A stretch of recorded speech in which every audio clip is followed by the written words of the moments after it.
দীর্ঘ প্রায় ৮ বছর পর মায়ের দেখা পেয়েছে বিএনপির ভারপ্রাপ্ত চেয়ারম্যান তারেক রহমান। বহু প্রতীক্ষার পর নিজের ছেলেকে এক নজর দেখে আবেগী হয়ে পড়েন দলের চেয়ারপারসন বেগম খালেদা জিয়াও। আর মা ও ছেলের এই সাক্ষাৎকারের মুহূর্ত বর্তমানে দেশজুড়ে আলোড়ন সৃষ্টি করেছে।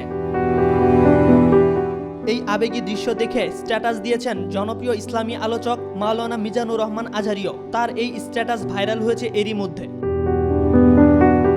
বুধবার সন্ধ্যায় নিজের ভেরিফাইড ফেসবুক পেজে আজহারী লিখেন, পৃথিবীর প্রতিটি মুসলিম মায়ের বুক আল্লাহ তাআলা এইভাবে শীতল করে দিক।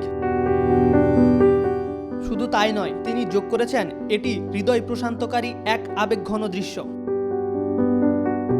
এর আগে চিকিৎসার জন্য লন্ডন পৌঁছান বেগম খালেদা জিয়া। তাকে নিজে গাড়ি চালিয়ে নিয়ে যান তারেক রহমান। আর হিথ্রো বিমানবন্দরে স্বাগত জানাতে আসেন তারেক রহমান, জোবাইদুর রহমান সহ আরও অনেকে। দলের অনেক নেতাকর্মীও তাকে উষ্ণ অভ্যর্থনা জানান।